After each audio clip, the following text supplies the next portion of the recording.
बिस्मिल्लाहिर्रहमानिर्रहीम, अस्सलाम वालेकुम। प्रोग्राम इनसाइड द न्यूज़ के साथ मैं हूं आपका मेज़बान मुख्तार अहमद। और रोज़ाना की बुनियाद में जिस तरीके से हम मुख्तलिफ पहलू पर गुफ्तगू का सिलसिला भी जारी रहता है, ऐसे में इंटरनेशनल लेवल पर हम पॉलिटिक्स देख रहे हैं, जहां पर हम देखते हैं कि क्या सिर्फ ये पॉलिटिक्स है या मुसलमानों के हवाले से कुछ काम करने के लिए इरादा किया जा रहा है। ऐसे में इस्लामी सरबराही कॉन्फ्रेंसेस का इनेकार भी किया जाता है। इस्लामी सरबराही कॉन्फ्रेंसेस एक तरफ, अमन मुआहदे एक तरफ। क्या अमन मुआहदे अब भी उस पर सवालात उठ रहे हैं? क्या अमन मुआहदे से गजा में मौजूद जो फ़लस्तीनी आवाम हमारी जो गजा में मौजूद है, क्या उसके लिए कोई मसाइल का हल निकलेगा? एक जानिब बड़ी सवालात जन्म लेते हुए दिखाई दे रहे हैं। ऐसे में हम बात करें, अगर ख़ास करके इसराइल के हवाले से हम बात करें, इस्लामी ममालिक के हवाले से, तो हमें बातें घूमती हुई नज़र आती हैं। मुआहदों पर अमल दरामद क्या होगा?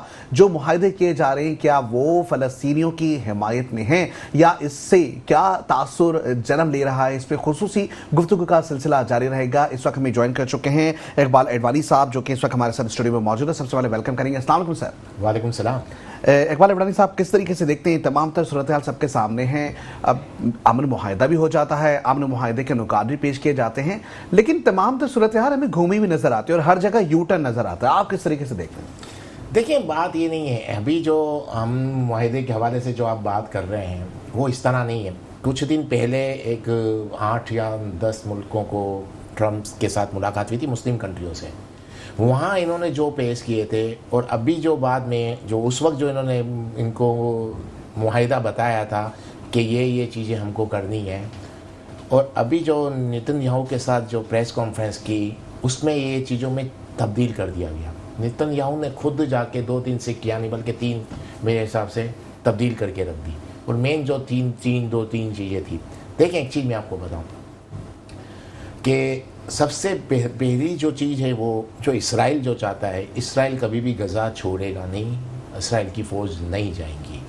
आप कुछ भी कर लें, ये लड़ाई से ही, जंग से ही ख़त्म होगा मामला, इससे पहले नहीं होगा। अब इसराइल ने उस वक्त तो ट्रम्प ने कह दिया और इस्लामी मुल्कों को ले लिया।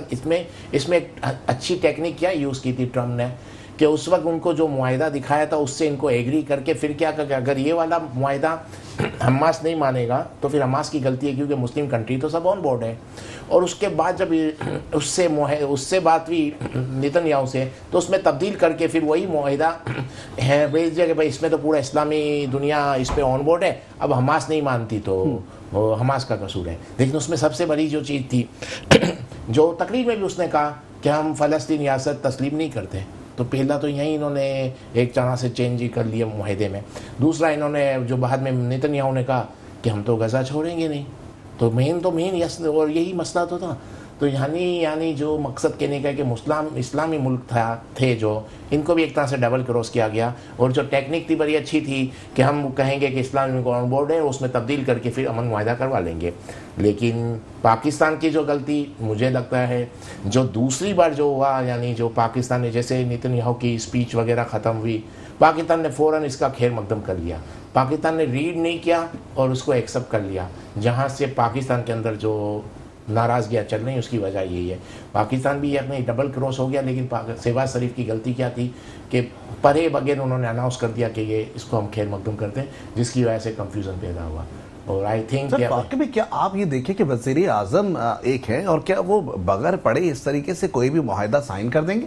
क्या कोई प्रेशर है? क्या ऐसा सिलसिला? साइन नहीं किया ना, वो वाला मुआहदा समझ के उन्होंने अनाउंस कर दिया। देखिए, हमारी सबसे बड़ी गलती एक और भी, ये और चीज़ पाकिस्तान की मीडिया की भी गलती बताऊं, और पाकिस्तान, मुझे समझ नहीं आते पाकिस्तान गवर्नमेंट किस तरह मैनेज कर रही है, या इनका आपस में कम्युनिकेशन गैप है, आपस में सबका, फॉरेन मिनिस्ट्री का और सबका। वजह बताओ। तो आवाम को तो नहीं दिखाया जा रहा है कि हमारा कम्युनिकेशन गैप है, लेकिन पीछे अपने कम्युनिकेशन जो है वो स्ट्रांग हो तो ये हाल नहीं होना, स्ट्रांग हो तो याद है। मैं बताऊँ, पाकिस्तान ने यूएनओ में नेतन्याहू की तकरीर का बॉयकॉट किया, स्पीच का। आपको नॉलेज में होगी ये बात, राइट? और पाकिस्तान मीडिया उसकी लाइव तकरीर दिखा रहा है। इसको आप क्या कहेंगे? कम्युनिकेशन गैप है। और ये कोई मुल्क पर, ये मतलब कौन ऑपरेट कर रहा है, कि कौन चला रहा है, समझ नहीं पड़ती। एक तरफ आप तकरीर का बाइकआउट कर रहे हो, दूसरी तरफ पाकिस्तान मीडिया में उसकी लाइव तकरीर जा रही है। इससे तो आप सब नजर आ रहा है। तो पता ही नहीं है इनको कि कर क्या रहे हैं, बोल क्या रहे हैं, कर क्या रहे हैं। ट्रम्प ने बुला लिया, ट्रम्प ने मुलाकात कर ली, पाकिस्तानी सब पता नहीं क्या सोच में पड़ गए, वो ट्रम्प ने बुला लिया। देखें, ट्रम्प एक चीज़ मान लें आप, ये आज नहीं तो कल सब मानेंगे, ट्रम्प की दुश्मनी में आपको इतना नुकसान नहीं होगा जितना ट्रम्प की दोस्ती में होता है।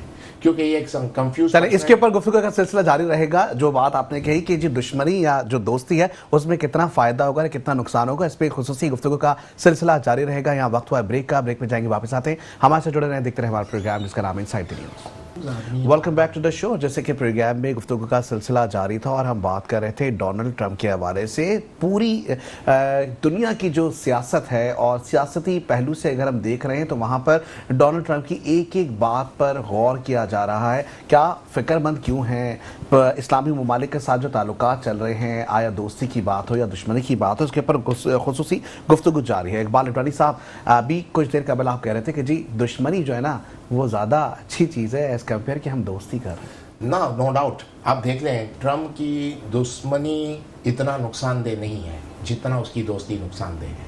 और एक एग्जांपल आपको मैं लेटेस्ट एग्जांपल दे दूं, मोदी की कितनी अच्छी दोस्ती थी। मोदी का क्या हाल कर दिया उसने इंडिया से, और यमन से तो ओपन दुश्मनी है इसकी, यमन का कुछ बिगाड़ के दिखा दे। तो मकसद कहने का ये है कि उसकी दोस्ती में ज़्यादा नुकसान है, उसकी दुश्मनी में इतना नुकसान नहीं है। ये पाकिस्तान को समझना चाहिए। और पाकिस्तान एक यानी बहुत जज्बाती हो जाते हैं कि ट्रम्प ने बुला लिया, ट्रम्प ने खाना खिला दिया, लेकिन बिहाइंड द कर्टन उसके क्या मकासद है वो भी समझने चाहिए। देखिए, मैं एक चीज़ बताऊं, जो अभी जो टर्निंग पॉइंट है ना, जो सबसे बड़ा, जिस पर बहुत कम डिबेट हो रही है, वो है सऊदी अरब और पाकिस्तान का मुआहिदा। ये पाकिस्तान और सऊदीया का जो मुआहिदा हुआ है, डिफेंस डील हुई है, इसका सबसे ज़्यादा नुकसान ही अमेरिका को है और इसराइल को है। तो ये तो कुछ भी करते जाएंगे और कुछ भी करेंगे, और इसलिए हमको तैयार रहना चाहिए और एक लिमिट से ज़्यादा हमको इन पे ट्रस्ट नहीं करना चाहिए। अगर पाकिस्तान ट्रम्प के ऊपर एक लिमिट से ज़्यादा ट्रस्ट कर जाएगा तो जो अभी डबल क्रॉस किया पाकिस्तान को, आपने पता है, देखा ट्रम्प ने क्या कहा अपनी तकरीर में 2-3 बार बोला है कि पाकिस्तान के नाम लेकर बोला है कि ये सब ऑन बोर्ड है, और जो मुआहिदा था उसमें तब्दीली करके भेज दिया और उस मुआहिदे को इस तरह जाहिर किया कि इस मुआहिदे पे वो मेरे साथ ऑन बोर्ड है। असल में पाकिस्तान उस मुआहिदे पे ऑन बोर्ड था जो ट्रम्प ने उनको उस वक्त बताया था, और बाद में बात इस तरह कर दी कि जैसे इस मुआहिदे पे ऑन बोर्ड है। और ये मुआहिदा ऑन बोर्ड का मतलब ये हुआ कि पाकिस्तान यानी इसराइल यानी फलस्तीनियों से दुश्मनी कर गया। ये मुआहिदा ऐसा है, तो पाकिस्तान कहाँ से इस पे ऑन बोर्ड हो सकता है, सवाल पैदा नहीं होता। बेशक। तो इस तरह से आप अपने आप पॉलिटिकल गेम जो है वो जारी है, ठीक है, वक्त लें और बाद में बात करें। अच्छा, दूसरी जानिब हम देख रहे हैं कि अमेरिकी सदर का एक बड़ा बयान सामने आया। वो कहते हैं कि कतर पर हमला अमेरिकी सलामती पर हमला होगा। कतर पर किसी ने हमला किया तो जवाबी कार्रवाई अमेरिका करेगा। इतना हिमायती कतर के साथ जो है ये ताल्लुकात हमें नजर आ रहे हैं। ऐसे में आगे चलते हुए ये जो इस्लामी मुआहिदा, जिस तरीके से हमने देखा कि जी सऊदी अरब के साथ जो पाकिस्तान का मुआहिदा हमें नजर आया कि जी अगर कतर पर या किसी भी इस्लामी मुल्क पर हमला होगा तो वो पाकिस्तान पर हमला तस्वुर किया जाएगा। यही पॉलिटिक्स जो है वो इस तरीके से नजर आ रही कि जो सदर जो ट्रम्प है वो भी इसी चीज को अब कतर के साथ जोड़ने की कोशिश कर रहे हैं। देखिए, कतर से अब कतर की तरफ वो बात इसलिए कर रहे हैं, देखिए कुछ दिनों पहले तो वो माफ़ी नहीं मांग रहा था इसराइल का प्राइम मिनिस्टर, अभी माफ़ी भी मांग ली। और कुछ दिन पहले तो वो बोल रहा था मैं अटैक भी करूंगा, बोलेगा अटैक नहीं। अब जो मैं यही समझा रहा हूँ, जो सऊदी अरब और पाकिस्तान की डिफेंस डील हुई है, अब इनको ये खतरा हो गया कि कुछ और इस्लामी मुल्क भी अगर जुड़ जाएंगे तो फिर हम लोगों का क्या होगा, अमेरिका को मिडिल ईस्ट से आउट होना पड़ेगा। कतर के तुर्की से बहुत अच्छे ताल्लुक आते हैं, कतर के पाकिस्तान से भी अच्छे ताल्लुक आते हैं। अगर यही मुआहिदा अगर कतर पाकिस्तान के साथ कर रहे तो फिर इसराइल की मजाल है कि पाकिस्तान उस पर कतर पे अटैक करे, नहीं करेगा। तो इसी वजह से ये यूं कंफ्यूजन है इनको कि अगर इस्लामी मुल्क इस तरह जुड़ जाएंगे जिस तरह सऊदी और पाकिस्तान जुड़े हैं तो अटैक कैसे करेंगे। अभी सऊदी अरब पे अटैक करके दिखा दे, इसराइल नहीं कर सकता। इसी तरह अगर कतर से मुआहिदा हो जाता इसी नौयत का तो कतर पे भी अटैक नहीं होगा। और ये इस्लामी मुल्क और अरब कंट्री समझ गए हैं कि हम अमेरिका पे डिपेंडेंट नहीं हो सकते, क्योंकि अगर इन केस हमारी इसराइल से कभी भी नाराज़गी हुई तो अमेरिका इसराइल के सपोर्ट में होगा, हमारे सपोर्ट में नहीं होगा। ये हर कंट्री, हर मुस्लिम कंट्री अब इस बात को मानने लगा है, जिसकी वजह से इनको ये प्रॉब्लम आ रही है। और ये इस तरह के ड्रामे वगैरह करते रहते हैं, कभी मुआहिदा दिखाते कुछ और हैं, आपसे मुआहिदा कुछ और करेंगे और फिर बिहाइंड द कर्टन दूसरा मुआहिदा करके आगे कर देंगे। ये इसी वजह से हो रहा है। इनको पता है कि अगर इस्लामी मुल्क इस तरह यूनाइटेड हो गए जिस तरह सऊदी अरब और पाकिस्तान हो रहे हैं तो हमारी स्पेस खत्म हो जाएगी मिडल ईस्ट में,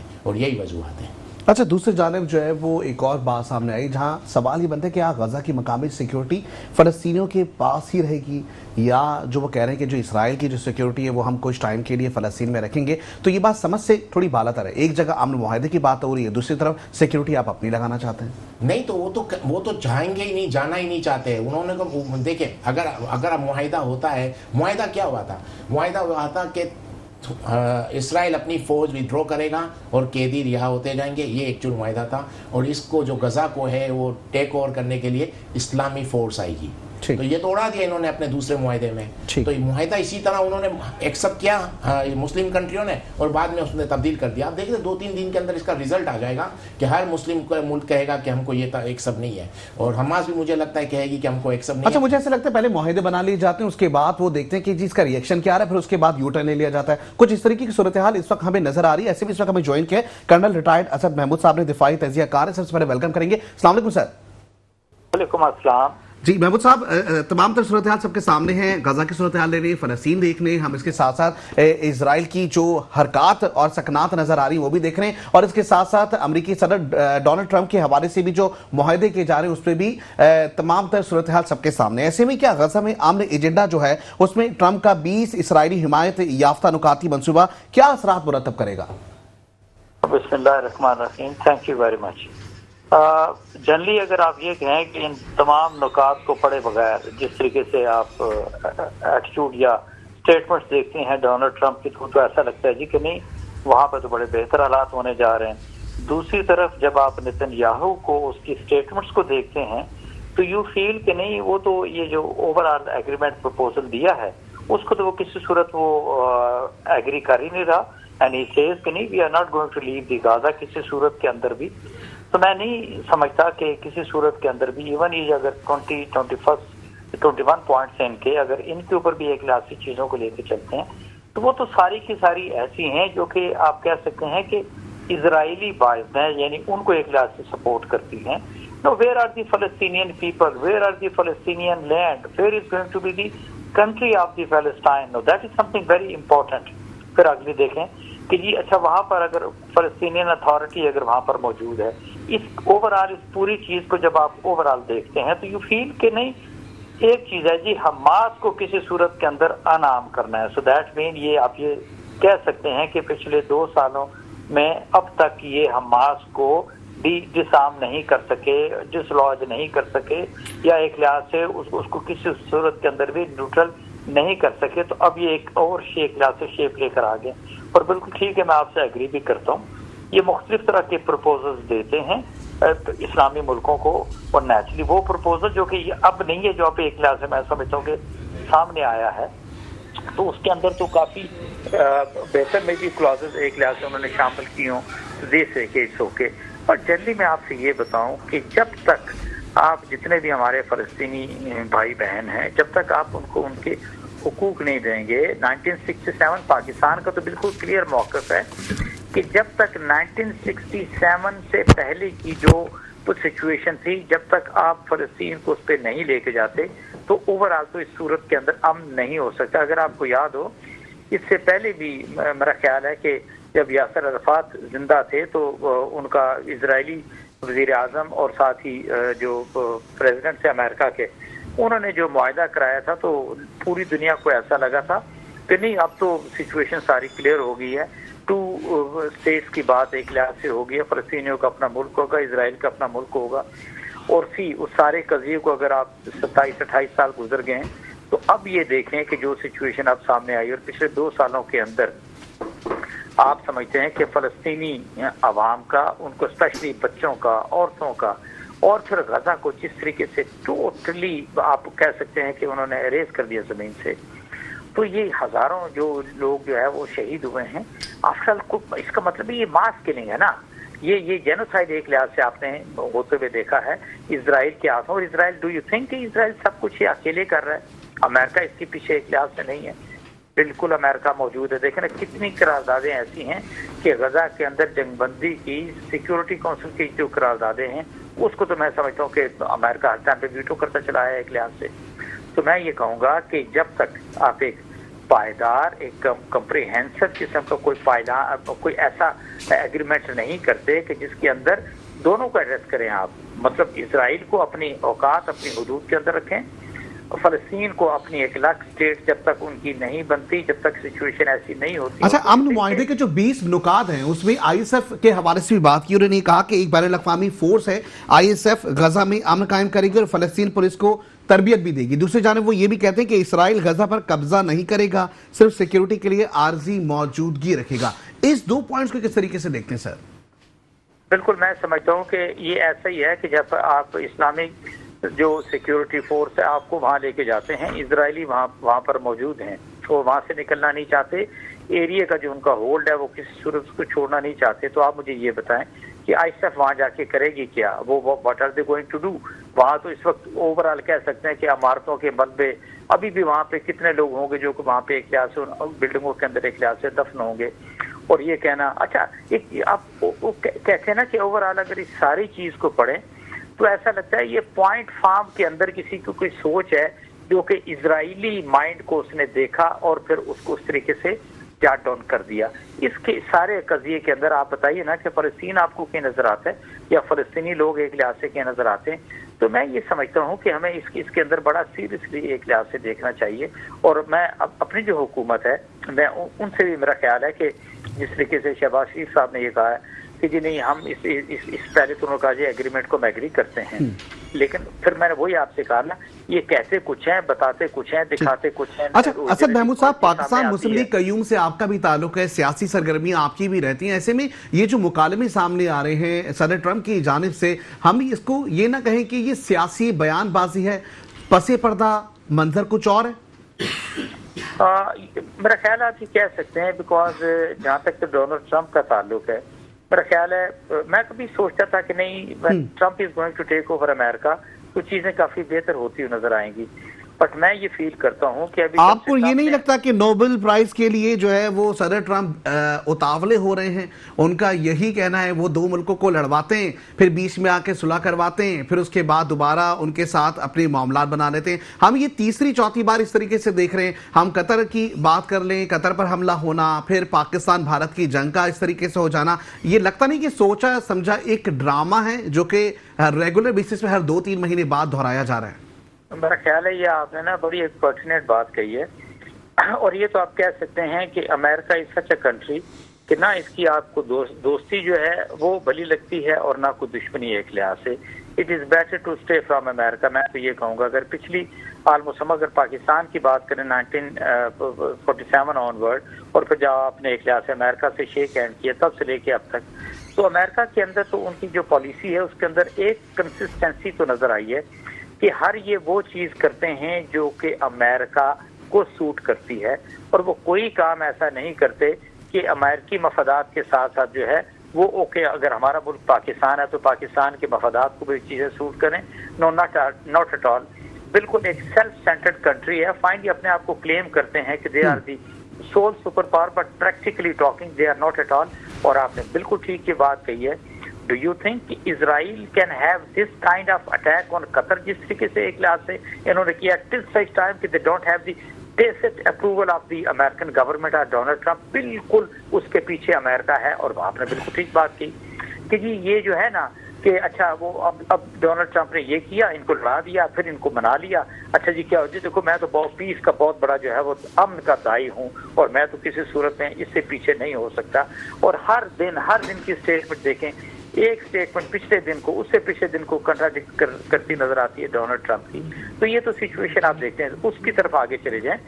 आज यूरोप तो बड़ा, आज से 2.5-3 साल पहले बड़ा बन ठन के गया था कि हम तो रशिया को स्मैश कर देंगे थ्रू यूक्रेन, और अब ये देखें कि अगेन नए सिरे से वेपन्स जो हैं। ठीक है, कर्नल रिटायर्ड असद महमूद साहब आप हमारे साथ जुड़े रहिए। इस वक्त हमें ज्वाइन किया है शाहजमान भंगर साहब ने, सीनियर सहाफी भी हमारे साथ स्टूडियो में मौजूद है। वेलकम करेंगे इस्लाम सर। सर किस तरीके से देखते हैं तमाम सूरत हाल है? अमन मुआहदे पर बातचीत का सिलसिला ये जारी है। ये अमन मुआहदा क्या पायदार मुआहदा है? क्या इससे अगराज़ व मकासद कुछ और नजर आ रहे हैं? क्या इससे फलस्तीनी रियासत को तस्लीम करने में आसानी नजर आ रही है क्या?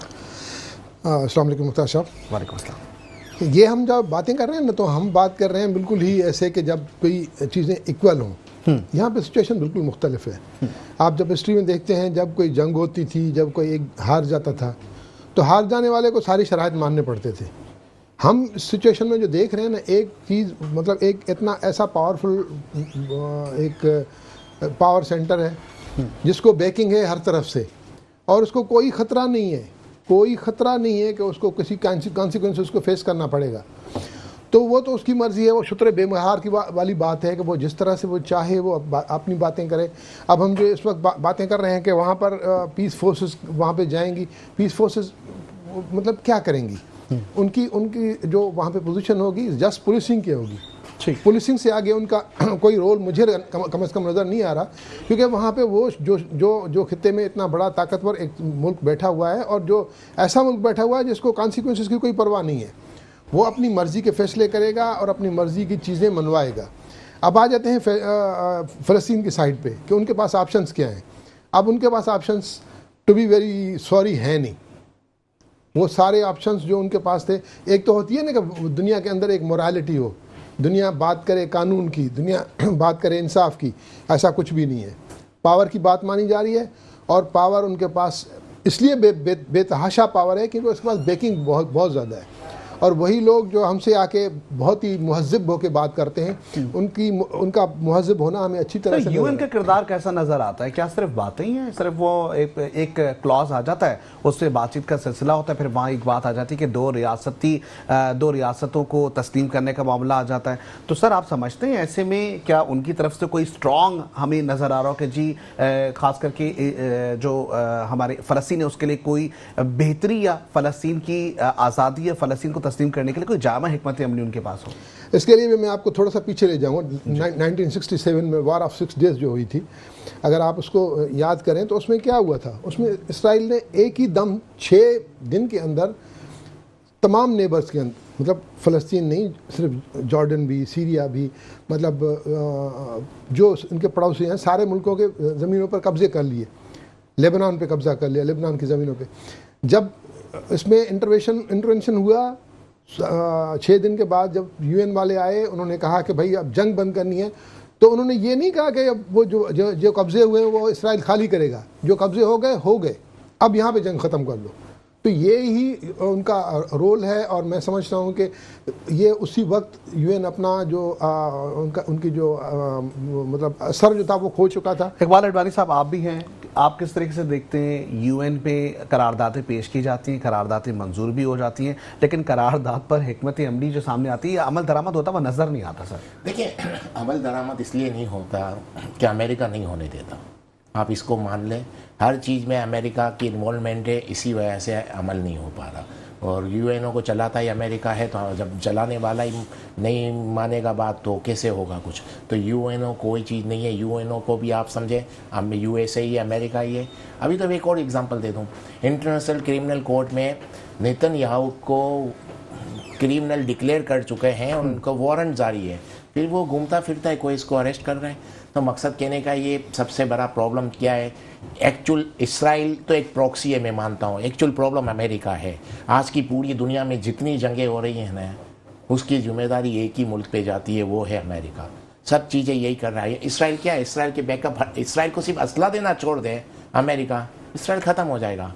तो इसराइल के पीछे अमेरिका है। अब तो दुनिया को एक चीज़ मान लेनी चाहिए, जो आज की रियलिटी में बताऊं, अगर आप अमेरिका से लड़ना चाहते हैं तभी आप मुसलमानों को आज़ादी मिलेगी, और अगर आप अमेरिका की गुलामी करना चाहते हो तो इसराइल की सूरत में या किसी भी सूरत में आपको गुलामी ही कबूल करनी पड़ेगी। और मुझे लगता है आज की दुनिया में काफ़ी तब्दीली आती जा रही है।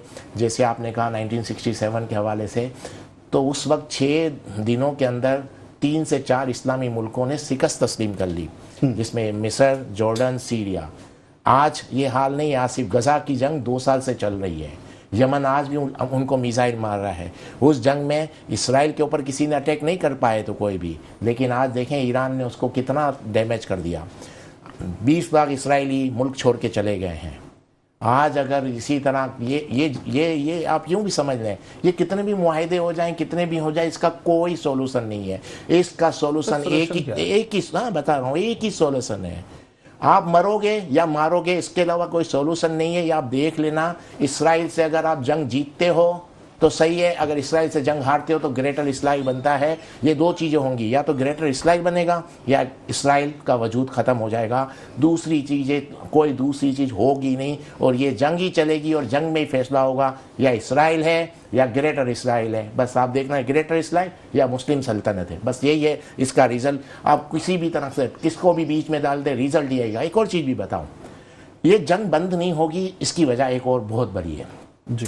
आज अगर अमन हो जाता है, आज अमन हो जाता है तो जो नेतन्याहू है वो जेल में जाता है, तो ये जेल में जाना पसंद करेगा? नहीं करेगा। इसी वजह से जंग को खत्म नहीं कर रहा। ये इसराइल को खत्म कर देगा अपनी बचत के लिए, लेकिन ये खुद जेल में नहीं जाएगा। ठीक है। अच्छा, कर्नल रिटायर्ड असद महमूद साहब हमारे साथ मौजूद हैं। किस तरीके से देखते हैं, क्या वाहिद हल हमें आगे सिर्फ जंग की सूरत में नजर आता है क्या? मैं एक तो जरूर आपसे कहूंगा कि अभी जो आपके पार्टिसिपेंट थे उन्होंने एक बहुत अच्छी बात कही कि फलस्तीनियों के पास तो ऑप्शन है ही कोई नहीं नवे, अगर देखा जाए। मतलब फलस्तीनियों के साथ जो कुछ इजराइल और अमेरिका की हेल्प और वेस्टर्न कंट्रीज की हेल्प के साथ जो कुछ कर रहा है और जिस तरीके से उनको तबाह बर्बाद किया, इन अवे देखा जाए तो उनके पास कोई ऑर्गेनाइज अब फोर्स तो रह कोई नहीं गई, सर्टनली हमास के अलावा। अच्छा, उनको अगर कहीं बाहर से सपोर्ट मिलती तो that support is also not there. तो यहाँ तक तो आप ये कह सकते हैं कि पाकिस्तान ने अगर कोई ऐसा एक्शन लिया या उसको सपोर्ट किया तो मेरा ख्याल है वायबल तो है कि जी आप फर्दर ये जो कत्लो गारतगरी ये खून रेजी है इसको खत्म होना चाहिए और इसका कोई ना कोई हल निकलना चाहिए। बट ये अभी हमें समझने की जरूरत है कि अगर ये हो जाता है तो देन व्हाट नेक्स्ट। वही फिर अगेन आई से कि आपके पार्टिसिपेंट एक और थे, उन्होंने कहा कि जी वहाँ आप पुलिसिंग करेंगे, क्या करेंगे? Islamic security force what is it going to do there in Gaza, जबकि वहाँ पर इजराइल आर्मी वहाँ पर मौजूद है। तो एक तो वो हो गया। तो मैं ये फील करता हूँ कि चाहे वो अरब स्टेट्स की आप बात करते हैं, पाकिस्तान की, बाकी दीगर ममालिक की, they need to very seriously focus and united on one कि जी किसी सूरत के अंदर भी अब यहाँ तक स्टेज पहुंची है तो ये जरूरी नहीं है कि नेतन्याहू, बिल्कुल कोई शक नहीं कि वो जंगी मुजरिम है, इससे बढ़ के तो आपको चीज उससे कह नहीं सकते और उसको हर हाल में बिहाइंड द बार्स होना चाहिए। इसके अलावा तो कोई हल नजर नहीं आता। But certainly it is not possible. Why? Because America एक क्लास उसके साथ खड़ा हुआ नजर आता है। No, the thing is कि फिर क्या, मैं ये कहता हूँ कि जब तक हम तमाम ये जितने भी इस्लामी ममालिक हैं उनको इकट्ठा होने की जरूरत है, उनको वेस्टर्न वर्ल्ड को, यूनाइटेड नेशन को, फिर सबसे बढ़कर डोनाल्ड ट्रंप को ये मैं समझता हूँ कि प्रेशराइज करने की जरूरत है कि this is not the time कि जी वो गजा को इतना आपने बिल्कुल जिसको कहते हैं जमीन के साथ लगा दिया। नो यू से कि जी आप उनकी स्टेट की भी बात भी नहीं करते और वे किस्म का एक आप पीस प्लान देते हैं और वो किस लिए कि जी आप ओवरऑल अमन का नोबेल प्राइज लेना चाहते हैं। No, not at all. हाँ, अगर ये होता है कि एक जिसको कहते हैं कि एक लास्टिंग पीस आप इंश्योर कर सकते हैं, इजराइल को अपनी जगह पे पाबंद करते हैं और टू स्टेट को बिल्कुल इन रियल टर्म्स एग्जिस्टेंस के अंदर लेकर आते हैं, that is the only solution. अगर फर्ज करें इस तरह का अगर कोई मुआहदा हो भी जाता है तो certainly it is not acceptable. At least मैं ये कह सकता हूँ कि हमास को तो किसी सूरत एक्सेप्ट नहीं उसको करेंगे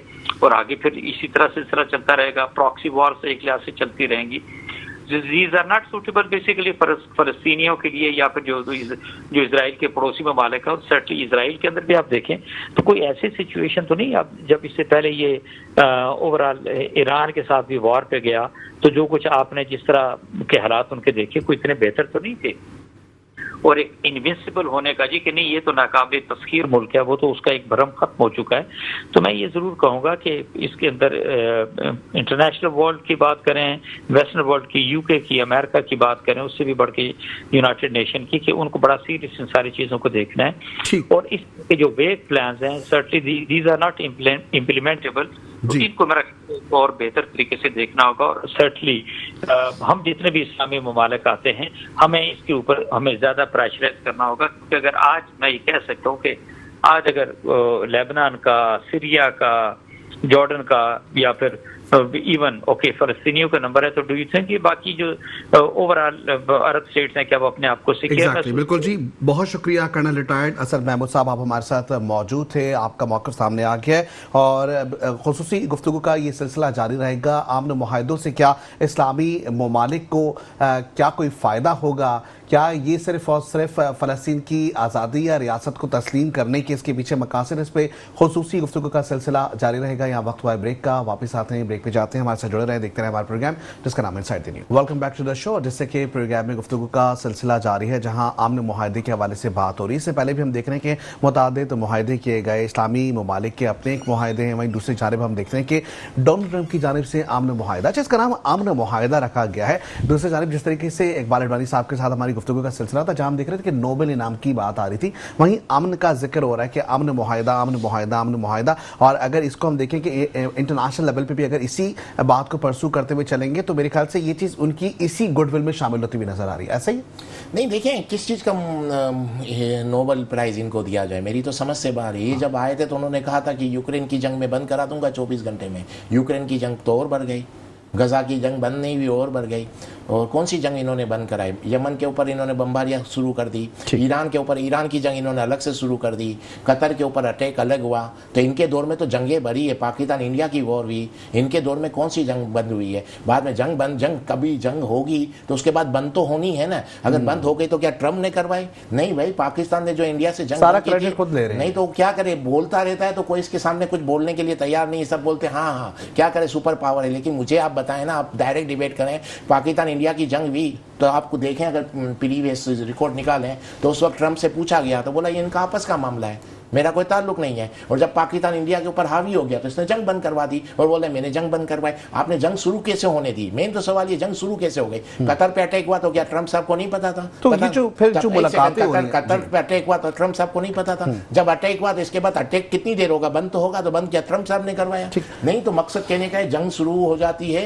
हाँ, जंग शुरू नहीं होने देना, इसको आप कहते हैं नोबेल प्राइज। अमन का नोबेल प्राइज बोल रहे हैं आप, इनको नोबेल प्राइज, नोबेल का एन भी नहीं मिलना चाहिए। हर जंग इसने शुरू करवाई, टैरिफ इसने लगवा दिया, पूरी दुनिया के अंदर हलचल मचा दी। आज अमेरिका के अंदर महंगाई का लेवल देखो क्या हो गया है। 100% टैरिफ लगा देता है, जिसके ऊपर जो डील होता है, रात को कुछ कहता है, सुबह कुछ कहता है। इसको कहां से अवार्ड मिलेगा भाई? अच्छा, हसन हबीब साहब साबिक सफीर है, मेरे ख्याल से हमें ज्वाइन कर चुके हैं इस वक्त। ठीक है जी, सबसे पहले वेलकम करेंगे अपने प्रोग्राम में हसन हबीब साहब को। अस्सलाम वालेकुम सर।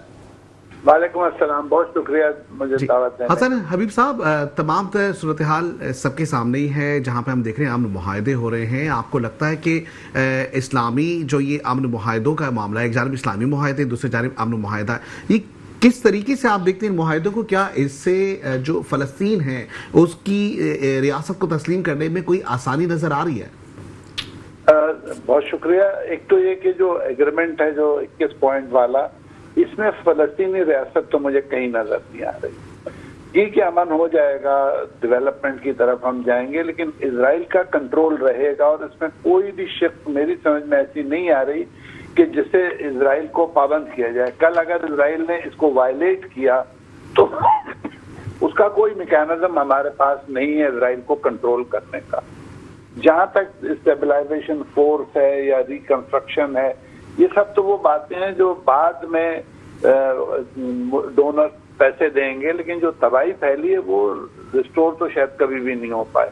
तो ये जो मुआहदे हैं, जैसे इस्लामी मुआहदा है, इस्लामी मुआहदा भी अभी तक हमें टर्म्स एंड कंडीशन का पता ही नहीं है कि जो साइन हुआ है वो किस हद तक है और क्या जो मुल्क इन्वॉल्व हैं या जो मैकेनिज्म इन्वॉल्व होगा उसमें इतनी कैपेबिलिटी होगी कि वो हाइपरसोनिक मिसाइल्स को प्रिडिक्ट कर सके या स्टेल्थ बॉम्बर को वो कर सके। अभी देखिए कतर में जो हुआ वो बड़ा क्लासिकल था। कतर अमेरिका का मोस्ट एलाइड एलाई है, उस सबसे बड़ा दुनिया में अमेरिकी अड्डा उनके पास मौजूद है। उनके पास 3 डिफरेंट एयर डिफेंस सिस्टम्स थे। उनको क्यों नहीं पता चला? जब मिसाइल ने हिट कर लिया तो सेंटकॉम से फोन आता है कि आप पे हमला होने वाला है। तो अगर ऐसी सिचुएशन होनी है एग्रीमेंट्स की कि जिसमें इनकेपेबिलिटी है या ऐसे एलिमेंट्स मौजूद हैं कि जिसकी वजह से हमारी कैपेसिटी नहीं है, तो हम एग्रीमेंट्स करते रहेंगे, उसका कोई फायदा नहीं होगा। ये बड़ा कुछ काबिले गौर मसला है। दूसरी तरफ ये कि क्योंकि हमारी मुस्लिम लीडरशिप इंतहाई कमजोर है और यूनाइटेड भी नहीं है गाजा के इशू पर, तो जो डील है इससे बेहतर डील भी नहीं हो सकती। तो हम फंसे हुए हैं इसमें कि डील जो है वो that appears to be the only option, वो प्रो इजराइल है, इसलिए कि पहले इजराइल ने हाँ किया तब वो पेश की गई। ये तो सबको पता है कि पहले नेतन्याहू ने उस डील को ओके किया है। उनको अपने लोग चाहिए, जिंदा मुर्दा दोनों, उनको सांस लेना है अपनी पावर बिल्ड करने के लिए। ईरान ने एग्जॉस्ट किया, इस जंग ने उनको एग्जॉस्ट किया। देखिए, इस जंग का सबसे अहम काम जो है ना, इजराइल पहली दफा नालायक साबित हुआ जासूसी में। बिल्कुल। ये पहली जंग है जिसमें इतने दिन 2 साल से ज्यादा बॉम्बिंग एक छोटे से इलाके करके भी इजराइल को अपना हदफ नहीं मिला, यानी जो उनके जिंदा मुर्दा लोग थे वो नहीं मिले। तो ये बड़ी इजराइल की शिकस्त थी, जिसको इजराइल बहुत खूबसूरती से थ्रू अमेरिका, जब अमेरिका की मजबूरी ये है कि वो इजराइल को कंट्रोल नहीं कर सकता, इट अपीयर्स कि इजराइल इनफैक्ट कंट्रोल कर रहा है अमेरिकन एक्शंस को। तो अगर हम इन मुआहदों को देखें तो अमेरिका इससे अच्छा डील नहीं करा सकता था, ना ही मुसलमान मुल्कों में कोई कैपेसिटी है कि वो नेगोशिएट कर सकते इससे बेहतर। तो एट द मोमेंट ये जो गजा वाला प्लान है ये मोस्ट प्रोबेबली मंजूर हो जाएगा। हमास के पास कोई खास ऑप्शन नहीं सिवाय इसके कि वो खामोशी से इधर से निकल जाए और उसके बाद फिर आगे देखी जाएगी क्या होता है। हो सकता है कोई और ग्रुप उभरे फलस्तीनियों से, क्योंकि Hamas is not the only group of resistance in Palestine, और भी बहुत सारे हैं। तो ये उम्मीद की जा सकती है कि कोई और ग्रुप ऐसा हो जो उभरे और फिर शायद इजराइल को वो time they based on the experience और एक्सपर्टीज। देखिए, एक्सपर्टीज तो है ना पैलेस्टीनियन के पास रेजिस्टेंस की, तो ये दोबारा हो सकता है। अच्छा, जो 20वां पॉइंट जो अमन मुआहदे का है उसमें ये बात पूरी तरीके से कही जा रही है कि अमेरिका जो है वो इसराइल और फलस्तीनियों को सियासी हल की तरफ ले जाएगा। तो इसका मतलब मामला तो सिर्फ सियासी तौर पर ही हल हो सकता है। ये आखिरी पॉइंट है जो मैं आपको बता रहा हूँ। देखिए, जो भी सियासी हल की तरफ जा रहे हैं, जो 2 स्टेट सोल्यूशन है जिसे सब लोग मानते हैं, पूरे यूरोप भी अब मान गया है, उन्होंने इनफैक्ट रिकग्नाइज किया पैलेस्टाइनियन स्टेट को और अमेरिका को बिल्कुल अलहदा कर दिया है।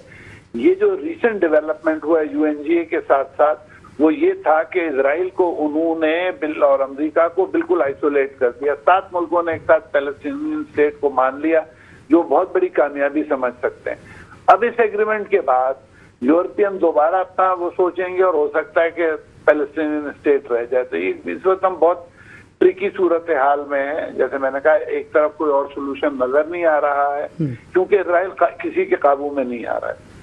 ईरान ने भी लड़के देख लिया, ईरान से ज्यादा अच्छी रिस्पांस कोई नहीं दे सकता था। कतर का आपके सामने हो चुका है, सीरिया तबाह हो चुका है, इजिप्ट में लड़ने की गुंजाइश नहीं है, जॉर्डन लड़ नहीं सकता, इराक बड़ी मुश्किल से रिकवर कर रहा है वो जो अमेरिकन था। तो इजराइल को रोकेगा कौन? तो एट द मोमेंट ये जो मुआहदा नजर आ रहा है ये probably it will go through, और हमें अब इसी पे सोचना चाहिए कि इसमें हम किस तरह से फलस्तीनियों के ज्यादा से ज्यादा हुकूक क्लेम करें और अच्छा, किसी तरह से इसको स्टेटहुड की तरफ लेके जाएं। ठीक है। दूसरी जानिब इख्तिसादी जोन की बात की, उन्होंने कहा कि जी एक इख्तिसादी जोन बनाया जाएगा। दूसरी जानिब वो एक और बात ये कहते हैं कि कोई गजा छोड़ने पर मजबूर नहीं होगा, लोग आज़ाद होंगे, रहें ना रहें, जाएं या वापस आ जाएं। तीसरी बात जो वो कहते हैं कि मजहबी आज़ादी के हवाले से, जिससे उनका यही कहना था कि एक बैनुल मज़ाहिब मुकालमा किया जाएगा ताकि सोच और बयानिए को बदला जाए। ये बयानिया और सोच, ये 2 बातें बड़ी कॉन्ट्रडिक्ट करती हैं आपस में। सोच को बदला जाए और बयानिए को बदला जाए। अब जो है ये आपने सही पॉइंट किया, ये बहुत इम्पोर्टेंट चीज है कि सोच और बयानिया, जहां तक बैनुल मज़ाहिबी डायलॉग है वो तो ऑन है। पाकिस्तान में भी लोग बैठते हैं, हम लोग भी कभी कभार उसका पार्ट होते हैं, जिसमें हिंदू भी हैं, मुसलमान भी हैं, क्रिश्चियंस भी हैं, सारे डिनोमिनेशन है। अनफॉर्चुनेटली वो बयानिए की बात करें, इसका मतलब कोई आर्टिफिशियल कुछ ऐसा नया कोई कंसीडर किया जाएगा, कुछ कोई नई अहम पेशरफ्त खुद से लाएंगे जिसका बयानिया बना के पेश किया जाएगा? ये बिल्कुल इम्कान में है कि अमेरिकन जो हैं वो नया बयानिया क्रिएट करें जिसमें कम से कम इस्लाम में से रेजिस्टेंस निकाल दें। देखिए, इस्लाम से अमेरिका को कोई प्रॉब्लम नहीं है, उनको प्रॉब्लम है रेजिस्टेंस के एलिमेंट से। इस्लाम में जिन जिन जगहों पे रेजिस्टेंस का एलिमेंट है वहां आपको लगेगा ईरान से उनको क्या प्रॉब्लम है। ईरान मिडिल ईस्ट का सबसे अच्छा मुल्क है अगर अमेरिका का वो एलाई होता, लेकिन वो रेजिस्टेंस प्रॉब्लम है कि वो रेजिस्टेंस मोड में रहते हैं, तो उनसे प्रॉब्लम है। गजा में भी यही प्रॉब्लम था। तो अमेरिका को और वेस्ट को प्रॉब्लम है उस इस्लाम से जिसमें रेजिस्टेंस है। आज आप ऐलान कर दें कि भाई जिहाद गैर जरूरी है, आज आप ऐलान कर दें कि जो बड़े मुल्क हैं सुपर पावर उनको आप रजिस्ट नहीं करें, बात खत्म हो जाएगी। तो ठीक है, ये जो बहुत नया- शुक्रिया हसन हबीब साहब, आप हमारे साथ मौजूद थे, साबिक सफीर हैं। और जैसे कि मौक़िफ़ सामने आए, किस तरीके से इकबाल अडवाणी साहब देखते हैं आप इन तमाम मामलों को, जहां पर हम ये देख रहे हैं कि एक जगह वो बात करें बयानिए की, एक जगह वो बात करें सोच की, तो मतलब कुछ ना कुछ तो आर्टिफिशियली होने वाला है। देखें, अभी भाई ने बात की कि जो मुस्लिम में जो एक तरह से जिहादी सोच है उसको ख़त्म करना है, रेजिस्टेंस की बात क्यों नहीं? इसी तरह ना यहाँ तो ये पैदा किसने किया है? सब जिहादी तंजीमें बनाई अमेरिका और यूरोप ने हैं। सबसे पहले आप देख लें, तालिबान हो गया, अलकायदा हो गया, जो भी है इन्हों बनाने वाले कौन है? आरएस जो भी हैं, तो ये खुद ही तो बना रहे हैं। तो बात ये नहीं है, ये इसको ख़त्म करना भी नहीं चाहते, ये यूज़ करते हैं बस। जब तक इनके मतलब होता है तो उनको यूज़ करेंगे, और जब मतलब ख़त्म हो जाएगा। अभी आपको एक एग्जांपल दूं, अभी जो सीरिया का जो प्रेसिडेंट है, जिनको इन्होंने एक्सेप्ट कर लिया सब कुछ, इनके ऊपर तो पता नहीं करोड़ों डॉलर का इनाम रखा हुआ था। इसको तो सबसे ज़्यादा कह रहे थे ये इस तरह की तंजीमों से जुड़ा हुआ है।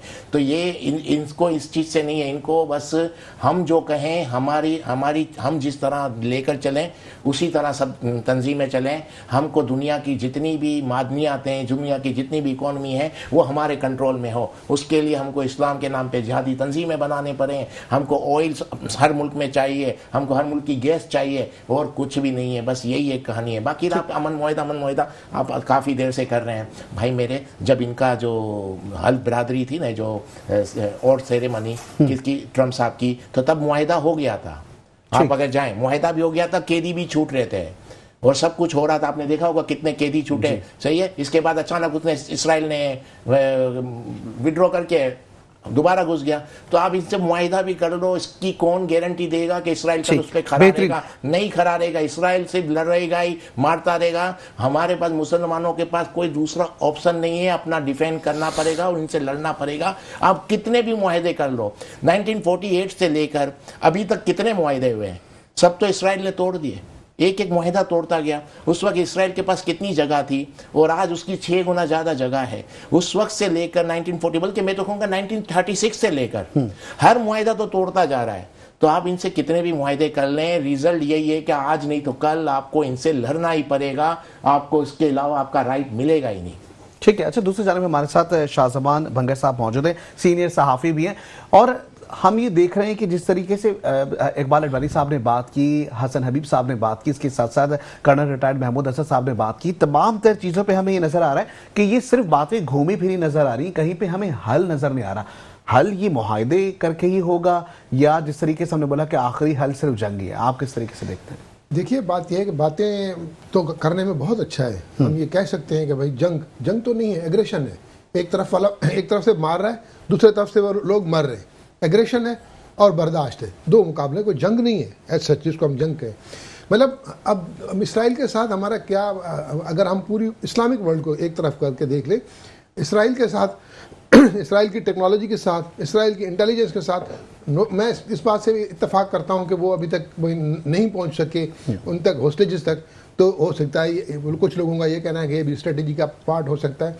यानी दूसरी तरफ आप ये देखें कि आपने देखा कि जब उन्होंने सीरिया पे अटैक, अपना इसमें लेबनान में जब इन्होंने अटैक किया इन पे, हिजबुल्लाह पे, तो इन्होंने क्या किया, उनकी गाड़ियों के मीटर फट रहे थे, उनके पास जो पेजर थे वो फट रहे थे। टेक्नोलॉजी की तो एक तरफ तो ये लेवल है, उनकी इंटेलिजेंस का लेवल ये है कि वो वहाँ से बैठ के ईरान में, तेहरान में उस फ्लैट को हिट कर रहे हैं जहाँ पे उनका इंटेलिजेंस चीफ बैठा हुआ है। ये सिक्योरिटी का मतलब। दूसरी बात ये कि उनकी आप फाइनेंसिंग देखें, इतनी बड़ी जंग उन्होंने इतने अरसे से लड़ रहे हैं, ये सारी फाइनेंसिंग आपका क्या ख्याल है, हमारा क्या ख्याल है कि सब अमेरिकन दे रहे हैं? पूरी दुनिया में जो इनके जीव कम्युनिटी थे वो उनको दे रही हैं, वो मिल रही हैं उनको, और कंटिन्यूस मिल रही हैं। उनका जो एक परसेप्शन है या उनका जो ख्वाब है ग्रेटर इसराइल का, वो अल्टीमेटली उस तरफ जा रहे हैं। और वो मतलब हमें उसको अगर रोकना है तो इस तरह से नहीं हो सकता कि हम यहाँ पे बैठें और वहाँ पे फ़लस्तीनी मरते रहें। उनके अब देखें, पहले दिन फ़लस्तीन में जब फायर हुआ था, मुझे अच्छी तरह याद है कि एक बिल्डिंग में फायर लगा और हमने देखा कि अल जज़ीरा की एक रिपोर्टर थी, वो कह रही, वो बैठ गई और हमने दिखाया कि भाई बहुत बड़ा अटैक हो गया है, बिल्डिंग हिल गई। अब देखें वो सारी बिल्डिंगें वहाँ ख़त्म हो गई, एक हॉस्पिटल पे गिरा था, पहला अटैक हुआ था, हमने खबरें दी थी बड़ी कि भाई हॉस्पिटल पे हुआ। अब आपकी हॉस्पिटल्स खत्म हो गई, अब उनके पास खाने के लिए नहीं है, रोजी नहीं है, रिस्क नहीं है, 2 साल से वो भूखे मर रहे हैं। कितने लोग भूखे मर रहे हैं, मतलब कोई लेवल होता है ना, कोई लेवल है नहीं। अच्छा, अमन मुआहदे के तो हमने बातचीत भी कर ली, और ये जो आखिर में एक हम देख रहे हैं कि जो हमें इसका रिजल्ट नजर आ रहा है, वो रिजल्ट कुछ नजर ही नहीं आ रहा। मतलब रिजल्ट जो नजर आ रहा है वो रिजल्ट भी नजर नहीं आ रहा है। ऐसे में पाकिस्तान का किरदार किस तरीके से इकबाल अडवाणी साहब कि फलस्तीन की रियासत को तस्लीम करना है, फलस्तीन को एक अलग रियासत के तौर पर हम सब ने देखना, और इंशाल्लाह ऐसा होगा। लेकिन ऐसे में सवाल ही पैदा होता है कि पाकिस्तानी हुकूमत का किरदार क्या है, इसके ऊपर थोड़ी सी रोशनी डालिए। देखिए, पाकिस्तान का किरदार इतना बुरा नहीं है जितना लोग कहते हैं। पहले तो मैं आपको ये बताऊं, पाकिस्तान ने कभी भी इसराइल की कहीं हिमायत नहीं की। हमेशा पाकिस्तान के ऊपर प्रेशर आया है, पाकिस्तान ने आज तक इसराइल को एक्सेप्ट नहीं किया। करना भी नहीं चाहिए। इकोनॉमिकली इतना वीक कंट्री जो डिपेंड करता है दुनिया भर में कर्जों के ऊपर, ये एक सच्चाई है। उसके बाद भी इस मुल्क का एक हौसला है कि आज तक कबूल नहीं किया। सबसे अच्छी बात तो है कि इस्लामी जमहूरिया पाकिस्तान का जो पासपोर्ट है ना, उसमें मुख्तसरन पहले पेज पे ये चीज लिखी हुई है तो कि इसराइल के लिए तस्लीम ही नहीं है। तो हम तस्लीम वो कहेंगे ना कि सिर्फ लफ्जी तरीके से या तहरीरी तौर पे नहीं, दिल से एक तस्लीम नहीं करते। उसमें तो कोई दो राय नहीं है, हमने कभी एक्सेप्ट नहीं किया। इतना प्रेशर आया, हर वक्त पाकिस्तान डिफॉल्ट तक होने के वक्त आ गया, तब भी पाकिस्तान ने उसको तस्लीम नहीं किया। ये बात पाकिस्तान की एक अच्छी है, माननी चाहिए। देखिए, बाकी आपने एक बात अभी चल रही थी, मैं 2 सवाल की अभी बात चल रही थी। देखें, फर्स्ट टाइम ऐसा हुआ है 1948 से लेकर अभी तक कि इसराइल को नुकसान पहुंचा है। आज तक कभी इसराइल को नहीं नुकसान पहुंचा। हमारे यहाँ जितनी मुस्लिम कंट्री थे वो इसराइल को वो समझते थे कि हम इनका कुछ कर ही नहीं सकते। आज इसराइल के अंदर मेरे तो काफ़ी दोस्त हैं ना, मेरे इंडियन काफ़ी दोस्त हैं, वो इसराइलियों के साथ बिजनेस करते हैं। इसराइली खुद मुल्क छोड़ के भाग रहे हैं, बोल रहे हैं हमारे डिफेंस सिस्टम में वो कैपेसिटी नहीं कि हमारा मुल्क बच सके, इसलिए हम मुल्क चाहते हैं। साइप्रस में कितने इसराइली शिफ्ट हो गए। मेरे तो कितने दोस्त हैं जो इंडियन, जो इनके साथ बिजनेस है, वो इसराइली भी छोड़ के जा रहे हैं। तो फर्स्ट टाइम ऐसा हुआ है कि किसी मुस्लिम ने मिल के इन पे इतने अटैक किए हैं कि ये अब भागने पे आ गए। इनका एलीट पोर्ट डिफॉल्ट हो गया, हाइफा पोर्ट पे कोई काम नहीं हो रहा, इनके एयरपोर्ट जो है कितनी बार बंद हो रहा है, पूरे 24 घंटे सायरन बजते हैं। पहले कभी भी नहीं हुआ इसराइल में ऐसा। तो ये चीज भी फर्क है। और पाकिस्तान के हवाले से जो आपने कहा, तो पाकिस्तान ने कभी तस्लीम नहीं किया। और आपको एक चीज मैं बताऊं, टर्निंग पॉइंट है, लेकिन अब हम हर वक्त वो एक खौफ है कि बस ये एक मार देगा हमको बर्बाद कर देगा। अब इससे जो होता है ये कर ले, आप यकीन करें। अब इसराइल की भी वो हालत नहीं रही जो पहले थी। अभी जो पाकिस्तान ने, देखिए एक चीज, पाकिस्तान ने जो सऊदीया से डिफेंस मुआहिदा किया है, उसकी वजह क्या है?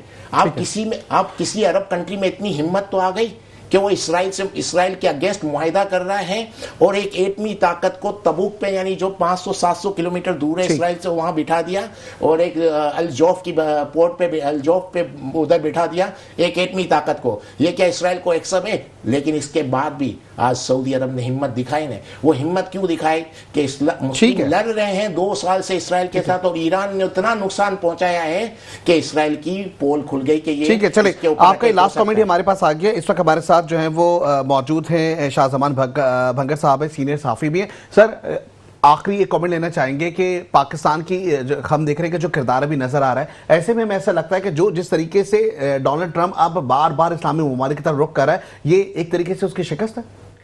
मैं नहीं समझता। उसके अपने स्ट्रेटेजी है, उसका प्लान है। वो आपसे जो चाह रहा है, वो आपसे लेना चाह रहा है, वो लेगा। आप इनकार भी नहीं कर सकते। ठीक है जी, बिल्कुल। आज के प्रोग्राम में इतना ही वक्त, क्योंकि जो है वो बड़ा ही मुख्तसर हमारे पास रहता है। गुफ्तगू का सिलसिला इंशाल्लाह इसी तरीके से जारी भी रहेगा। यहाँ इंशाल्लाह ज़िंदगी और हालात ने दिया साथ, तो इंशाल्लाह आपसे फिर हम करेंगे मुलाकात। अपना ख्याल रखिएगा। खुदा हाफिज़।